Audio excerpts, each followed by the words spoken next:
After my husband's death in an accident, my sister invited me to her son's birthday. But when I arrived at the party, she publicly announced that the baby was my husband's and that she needed half of his $50 million inheritance. I asked, "Are you serious?" When she said yes, I couldn't control my laugh because my husband was.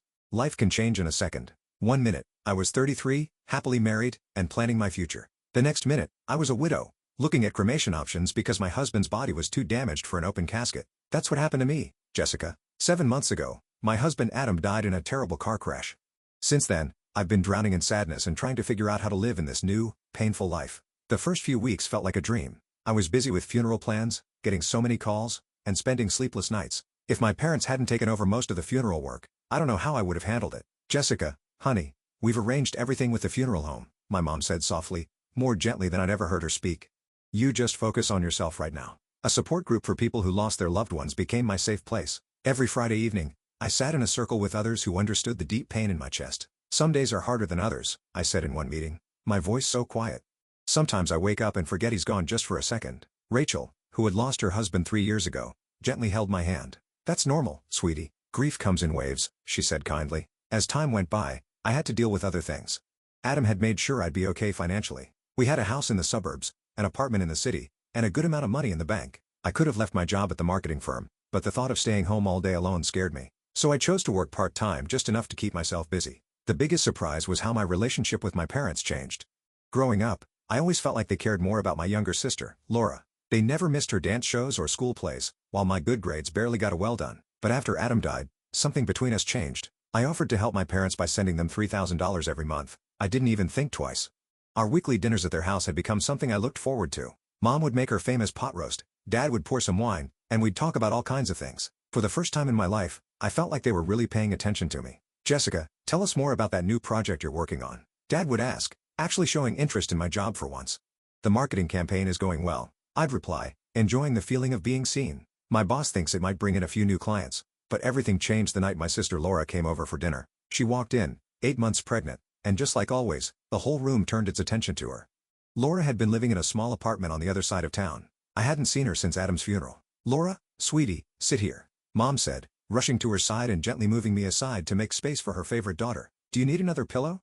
Are your feet swollen?" Just like that, I faded into the background again. It was like I became invisible. Their focus was all on Laura and her pregnancy. That old feeling of being ignored came back, and it hurt.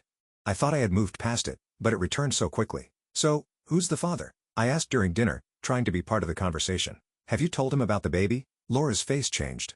She looked annoyed. "That's my business," she said sharply while pushing food around on her plate. "I don't need to tell everyone about my personal life." Mom quickly defended her. "Jessica, don't ask questions. Your sister doesn't owe anyone an explanation." I couldn't help but notice how different that was from how they treated me. When I was trying to get pregnant through fertility treatments, they always asked questions, gave advice I didn't ask for, and wanted constant updates. But with Laura, they respected her privacy without a second thought. Later, during another dinner, I asked again, "But how are you going to manage everything by yourself? Babies cost a lot." Laura waved her hand like it was nothing. That usual smug smile appeared on her face. "Don't worry about me or my baby. We won't need anything from anyone," she said confidently. "I've got it all under control." I should have paid more attention to that smile. I'd seen it too many times before. Laura was always starting something new, only for it to fall apart soon after. There was the smoothie business that lasted 3 weeks, the life coach training she never finished, and that time she lost 4 months' rent on a crypto investment. "Trust me," she said, patting her baby bump with a look of confidence that should have warned me. "This time, everything is going to go exactly how I planned." Dad looked at her like she'd just found the cure for a major disease. "That's my girl," he said proudly. "She always finds a way to land on her feet." I took another bite of pot roast, trying to swallow the all-too-familiar feeling of being second best. Some things just never change, I thought, as I watched my parents hang on to every word Laura said. The call from Laura came on a Friday morning. I was at my desk, looking over some marketing reports when my phone lit up with her name. I almost didn't answer it. Our talks were usually short and a bit awkward, but something made me pick up this time. "Jessica," she said in that overly sweet voice she only used when she wanted something, "I'm having my baby shower next weekend at Mom and Dad's. I'd really love it if you could come." I didn't expect that. The last real conversation we had was at Adam's funeral, and even then, she seemed distracted and uncomfortable. "Are you sure?" I asked, not able to hide how surprised I was. I could count on one hand the number of times Laura had ever invited me to anything. "Of course," she laughed, though it didn't sound natural. "You're my only sister. It wouldn't feel right without you. Plus, I have something special planned." Something in her voice made my stomach twist, but I pushed the feeling away. "I'll be there," I said, already thinking of gift ideas. Maybe this was her way of fixing things between us. The next Sunday, I showed up at my parents' house carrying two nicely wrapped gifts, a fancy baby monitor and a handmade baby blanket. Even though Laura and I didn't always get along, this was still my future niece or nephew. The house looked like it had been hit by a pastel storm. Pink and blue balloons were everywhere. Streamers hung from every wall, and in the middle of the room stood a giant diaper cake decorated like it belonged at a fancy party. Trust Laura to make this into a big event.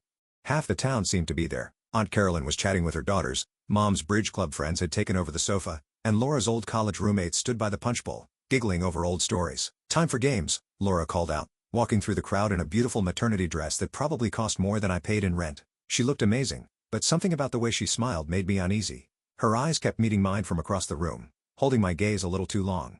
We played all the usual baby shower games, guessing how big her belly was using string, picking a date for the baby's arrival, and the silly game with melted chocolate bars and diapers. I ended up winning the belly measuring game, and Laura didn't seem happy about it. Throughout the party, she kept glancing at me in a strange way, like she was waiting for something. After the gift opening started, she made a big show of reacting to every little baby item. Each onesie and gadget received more excitement than the last. Then she got to my gifts. She held up the blanket and gently touched the design with her fingers. After a moment, she tapped her glass for attention. The room went quiet. My heart suddenly started beating faster, and I didn't know why. The air felt thick, like something was about to happen. It was getting hard to breathe. "I want to thank everyone for coming today," Laura began, one hand resting on her big belly. "But there's something else I need to say. I think it's time everyone knows who the father of my baby is." My heart started beating faster. Laura looked straight at me, and in that moment, I already knew. Even before she said the words, I could feel it, but knowing didn't make it hurt any less. "The father," she said loudly, her voice filling the now silent room, "is Adam Chastain, Jessica's late husband." The world around me felt like it tilted. Through the loud ringing in my ears, I could still hear people gasping and whispering. Aunt Carolyn covered her mouth in shock. Laura's college friends huddled together, whispering quickly. But what hurt me the most was seeing the calm look on my parents' faces. They weren't surprised. They already knew. Before I could even begin to understand what was happening, Laura kept talking. Her voice was full of pride as she turned to face me. "Since this baby is Adam's only child, I have the right to half of everything he left behind. That means the house, the apartment, the money. My child deserves their father's inheritance." Everything started spinning. I grabbed the back of a chair to stop myself from falling. Then, my mom and dad stepped forward and stood on either side of Laura, like they were protecting her. "Jessica," Dad said, using his serious tone, "you need to do what's right. Your nephew deserves what belongs to him." Somehow, I found my voice, though it came out rough and dry. "You're lying. All of you are lying. Adam would never do this." Laura's smile changed. It turned cold and mean. She pulled out her phone. "Then how do you explain this?" She held up the screen, and my whole world shattered again. There they were, Adam and Laura, in each other's arms, kissing in what looked like a hotel room. Another picture showed them holding hands at a restaurant I didn't recognize. "He loved me," Laura said, loud enough for everyone to hear. "He was going to leave you for me. We were planning to tell everyone." Then she stopped. Her eyes filled with tears, and they began running down her cheeks. "But then, the accident happened, and all our plans disappeared. I couldn't breathe. I couldn't think. My body moved on its own. I grabbed my purse, pushed past the crowd of shocked guests, and stumbled out to my car. I heard Mom calling after me, but I was already backing out of the driveway. The drive home was a blur. My mind kept playing those pictures over and over, trying to understand them. The photos at the restaurant must have been during those business dinners Adam always talked about. The hotel?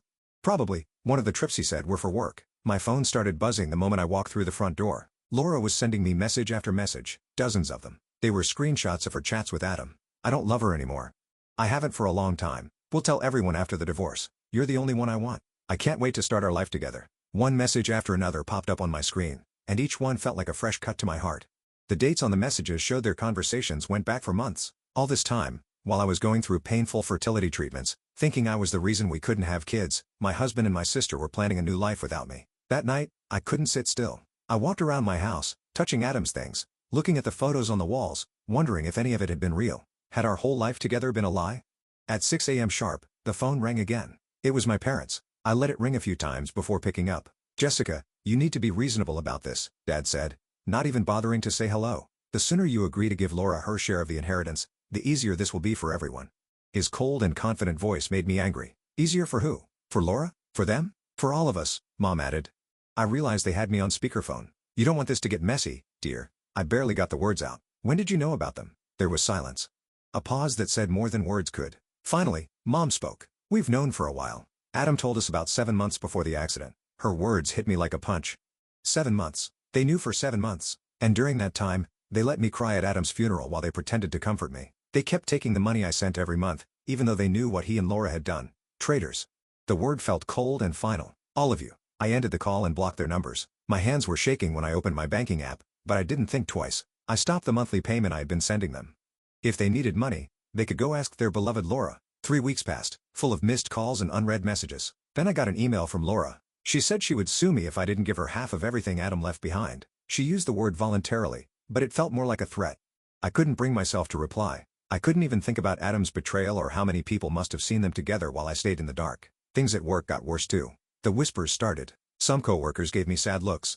Others tried to hide their smiles. I could feel them talking behind my back. Then Larry, my boss, and one of the only real friends I had left, called me into his office. I broke down right in the middle of a client meeting. Larry, my boss, looked at me kindly and said, "Take some time off. Paid or unpaid. Whatever works for you. Your job will still be here when you're ready to come back." I nodded, feeling thankful, and packed up my things that same day. The next few weeks all felt the same.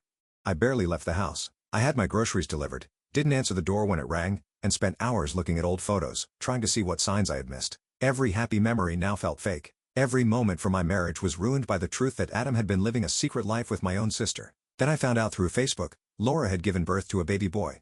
In the photo, she was smiling in her hospital bed. Our parents were standing beside her, looking proudly at their new grandson. The baby was wrapped in the cream-colored blanket I had made for her baby shower. It felt like a slap in the face. I closed the app quickly, but not before I saw the baby's name, Adam Jr.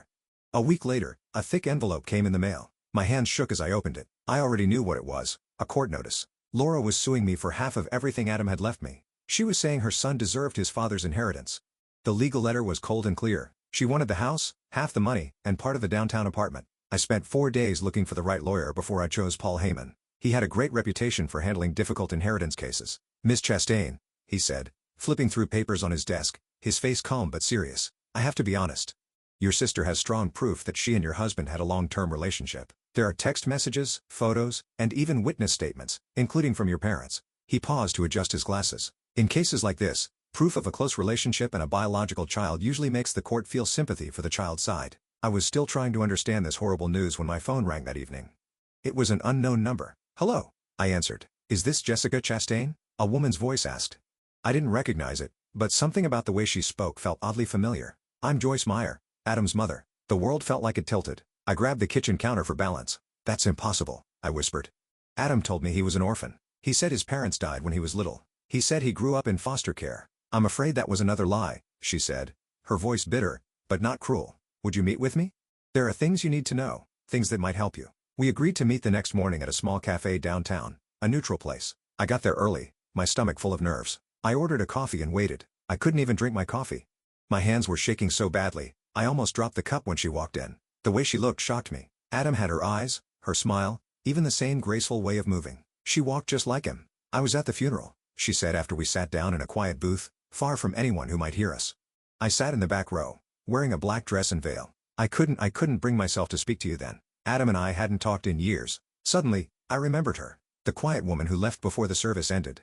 At the time, I was too deep in my grief to think much about her. But now, the memory was clear. The elegant woman in black standing away from the crowd, her face hidden behind a dark veil. "Why are you telling me all this now?" I asked, trying not to sound too doubtful.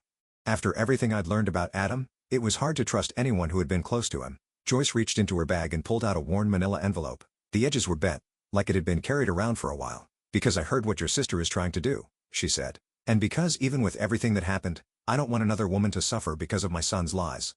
Her fingers were shaking as she slid the envelope across the table. I opened it slowly, my hands trembling too. Inside were medical records from Hartford General Hospital dated 11 years ago, just a year before Adam and I got married. As I read the paper, I felt the blood drain from my face. Complete azoospermia. Permanently sterile. No chance of natural conception. The medical words hit me like punches. Adam had taken this test when he was 26. "He was heartbroken after getting those results," Joyce said quietly. "It was one of the last things we ever talked about before we stopped speaking." I couldn't say a word. All those years I had spent trying to get pregnant, going to doctor after doctor, taking hormone shots, crying, blaming myself, it had all been a cruel lie. Adam had known he couldn't have children, but he never told me. When the court day finally came, the room was full. Laura sat in the front row, gently holding baby Adam Jr. Our parents were right next to her, looking proud and protective. She was dressed like the perfect grieving woman, simple black dress, barely any makeup, and a sad, practiced expression on her face. When she took the stand, she played the role well. Her eyes sparkled with tears as she talked about her deep love for Adam. "All I want is what's fair for my son," she said, her voice shaking. "He deserves his father's legacy. My lawyer, Mr. Heyman, stayed calm and waited until she was done with her performance. He began speaking. Your Honor, I'd like to show proof that Miss Ramsey's whole claim is false. He walked up to the judge and handed over the hospital records. The judge looked through the papers, her face showing no emotion. Laura's lawyer quickly stood up, arguing about where the documents came from and if they were real. Laura's calm face finally cracked. Those papers are fake, she yelled, holding the baby tightly. She made them up to steal my baby's inheritance. But Mr. Heyman stayed calm. Your Honor, he said, these records show that Mr. Chastain was not able to have children. So we are asking for a DNA test to prove who the real father is. Laura smiled like she had won.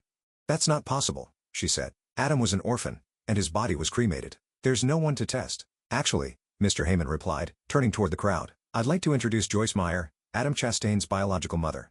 Joyce stood up, and a wave of surprise filled the courtroom. Even from my seat, I could see Laura's face turn pale. I'm willing to take a DNA test, Joyce said clearly, to find out if this baby is really my grandson. The judge nodded. A DNA test is ordered. We'll meet again once the results are in. Laura looked like she was about to faint. Her skin was pale, and she swayed in her seat. Our mother rushed to hold her up, giving me a hateful look. But for the first time since this nightmare began, I felt a small bit of hope. The courtroom was quiet as the judge opened the envelope with the DNA test results. Laura sat stiffly in her chair, the baby sleeping peacefully in her arms, unaware of everything going on. The results clearly show, the judge said in a steady voice, that there is no genetic connection between the child and Mrs. Joyce Meyer. That means Adam Chastain is not the father of this child. The whole room gasped. Laura's face fell, and she started crying. Her mascara ran down her face. Miss Ramsey, the judge said, her voice now strict, do you want to explain why you lied to this court? Laura hugged the baby tightly. Her voice was weak. I was seeing more than one man at the time. When Adam died and was cremated, I thought no one would ever find out. He had money, and I needed it. So, you tried to cheat your own sister? The judge asked sharply. You even used your parents to help with this lie. I just wanted my baby to have a good life, Laura whispered. But this time, her act didn't work. Even our parents looked shocked, finally understanding just how far she had gone. The judge gave her ruling right away. This court rules in favor of the defendant, Jessica Chastain. All of Laura Ramsey's claims to the estate are dismissed permanently. Miss Ramsey, you're lucky Mrs. Chastain hasn't taken legal action for attempted fraud. Outside the courthouse, my parents walked up to me. Mom was crying, and Dad looked older than I had ever seen him. I had never seen Dad look so old. Jessica, sweetheart, Mom said, reaching for my hand. We didn't know Laura was lying. We want to make things right. We've been having a hard time since you stopped sending the monthly money. I held up my hand to stop her. Don't. Just don't. Then I took out my phone, blocked their numbers right there in front of them, and walked away without looking back. Joyce was waiting by my car. Are you okay? She asked gently. To my surprise, I laughed. You know what? I think I am. Or I will be. I took a deep breath. I've been thinking about that downtown apartment Adam left me. I never really liked it. Too many memories. But maybe you'd like it. Her eyes widened. Jessica, no, I couldn't. Please, I said firmly. You gave me my life back with those medical records. Let me give you something in return. A week later, I handed her the keys. She started crying and hugged me tightly. I never thought I'd have a daughter, she whispered. That was 4 months ago. My old family still tries to contact me through distant relatives and mutual friends, but I've cut those ties too. Laura even sent a letter saying she was sorry, that she had changed, and needed help with the baby. I threw it away without opening it. Instead, I now have weekly dinners with Joyce. We're slowly getting to know each other, sharing stories about Adam, the good and the bad. She's helping me understand that even though Adam wasn't the man I believed he was, that doesn't erase all the happy moments we shared. Yesterday, I finally packed up the last of Adam's things. Joyce helped me donate some of it to charity and put the rest in storage. While we worked, she told me stories about Adam as a little boy before all the lies began. Somehow, it helped. It made it easier to believe that a good part of him once existed. I'm not ready to date again yet, but I've started living my life. I've gone back to work full-time, joined a hiking club, and I'm even planning my first solo vacation. Sometimes, when I look in the mirror, I barely recognize the woman staring back at me. Life has a funny way of surprising you. I lost the family I was born into, but I found a new one I never expected. It's not the life I planned, but maybe it's the life I was meant to have all along.